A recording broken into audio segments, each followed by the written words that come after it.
Hello students.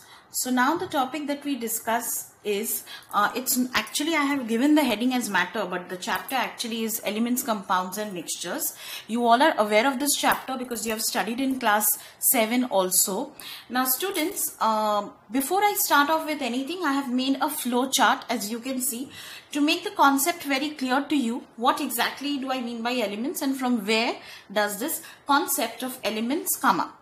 Now the first thing you see is I have divided matter into pure and impure substances. Pure and impure substances. Now a pure substance is one which has a fixed chemical composition.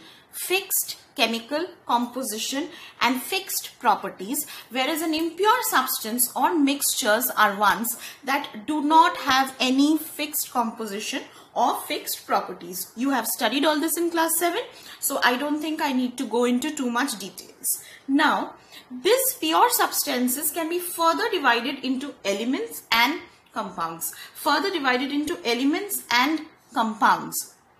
Now, what are these elements and what are compounds? We come to that later. First, we will see elements can further be divided into metals, non-metals, metalloids and inert gases. Now, what are metals, what are non-metals, metalloids and inert gases? I think all of you are aware of, but still I'll give you a very small idea. If you do not have your class 8 textbook, please use class 7 textbook to learn this. It is nearly the same thing. Now, metals are the typical type of elements which have a tendency to lose electrons. E minus is electrons. It has a tendency to lose electrons. Non-metals are ones that have a tendency to gain electrons or to take up electrons. Metalloids are borderline cases which have properties of both metals as well as non-metals. So it's a borderline case having a property of both metals and non-metals. And the last one are inert gases. These are elements which have no reactivity at all or negligible reactivity. Very, very negligible reactivity. So let me repeat, what have I divided elements into? Metals which have a tendency to lose electrons. So many metals you know about: sodium, magnesium, potassium, lithium, barium, calcium, so on and so forth. Non-metals, they have a tendency to gain electrons. What are the examples of non-metals? My non-metal examples are oxygen, nitrogen, fluorine, chlorine, so on and so forth. Carbon. Metalloids are one which show both properties of metals as well as non-metals. You can see your textbook. The examples are boron, arsenic, antimony, germanium. And inert gases are the ones, they are mainly in the form of gases, all of them, and they are the ones which show no reactivity at all.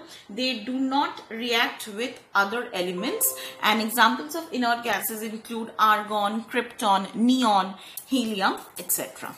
Now moving on, the next thing that we study here will be the characteristics of elements. What are some typical characteristics of elements? Now what I have done is, you have learnt all this, so what I have done is I have made the points short by using only the key terms. I have totally dedicated the whole thing into the key terms.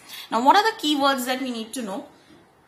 The first characteristic comes up as it should consist of only one kind of atom. So one particular element should consist of only one kind of atom.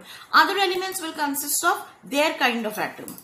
It is pure and homogeneous. Pure, what you know, it has a fixed chemical composition.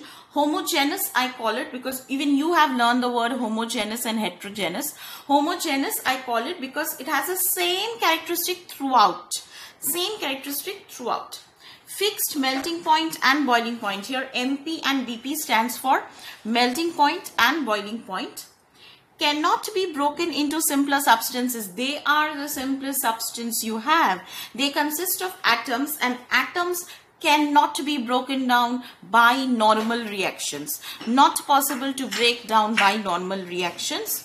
And the last one that I have put forth is they react chemically with other elements as well as compounds.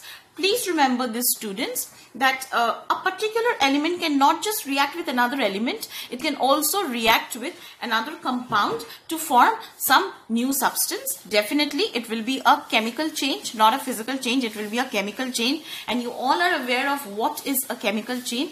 Our previous topic was a description of the